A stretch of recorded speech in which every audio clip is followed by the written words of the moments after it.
Warren Buffett, një emër që të gjithë e njohim, por historia e tij është e pabesueshme. Flasim për një njeri me një fuqi financiare të paimagjinueshme, por që bën zgjedhje personale që të lën pa fjalë. Kjo është historia e orakullit të Omaha, një histori me dy akte krejt të ndryshme, si e krijoi pasurinë dhe si vendosi ta dhurojë.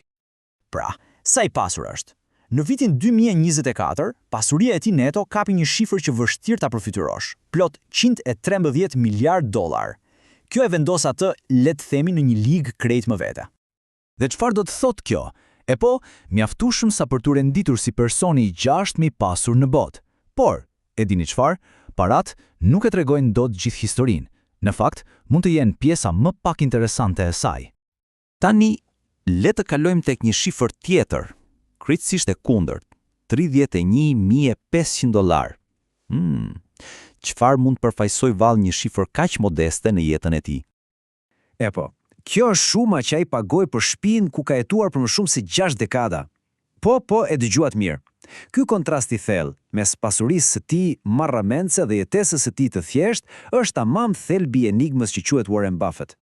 Pyetja që lind natyrshëm është, si ka mundësi që një njeri me kaq shumë para të jetë kaq kursimtar?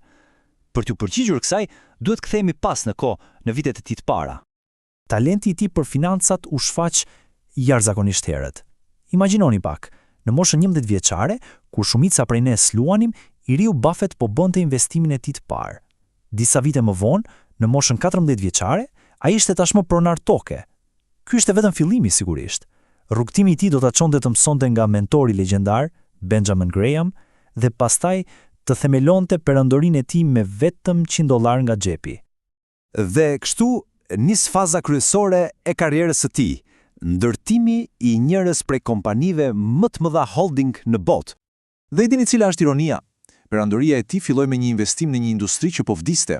Në 62-shin ai pa diçka që askush tjetër nuk e shihte tek një kompani tekstili në vështirësi e quajtur Berkshire Hathaway. Askush nuk e kishte idenë atjera, por ky emër do të bëhej sinonim i suksesit absolut financiar.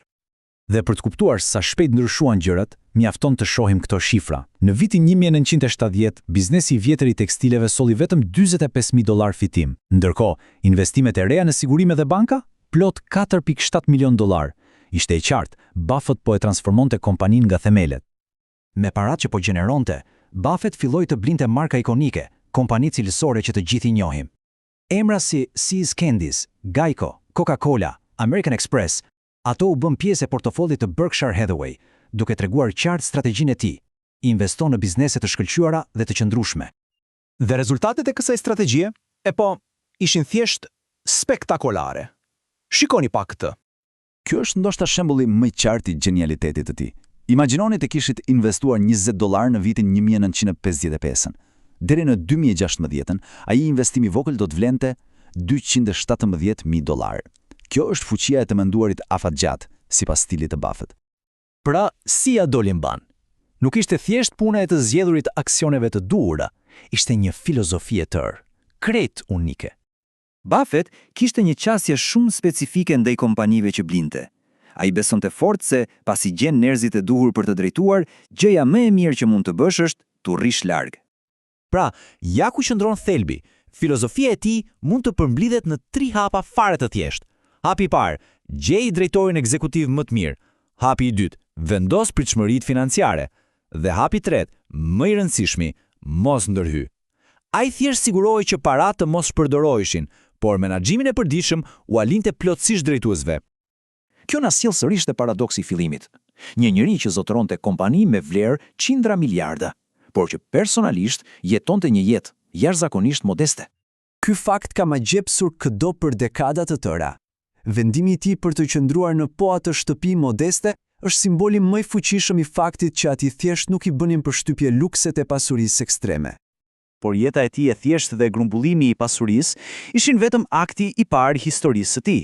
Ajo që do të vinte më pas do ta ripërcaktonte plotësisht trashëgiminë e tij në një mënyrë që pakush e imagjinonte.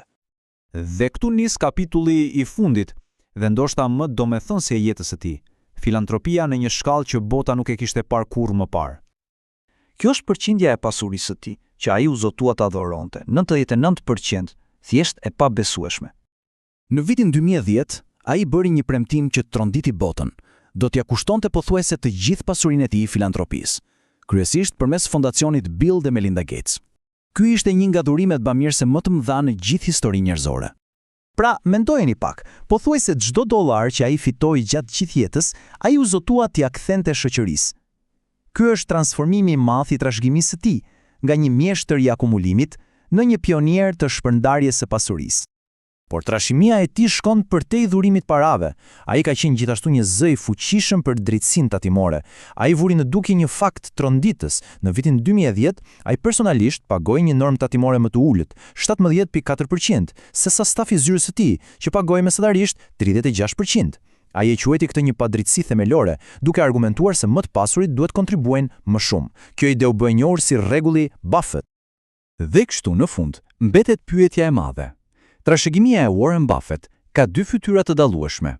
Gjeniu i investimeve që ndërtoi një peranduri nga hiqi dhe filantropi që vendosi ta dhuronte pothuajse të gjithën. Cila prej tyre do të mbahet mend më gjatë? Si duhet ta kujtoj historia orakullin e Omahas?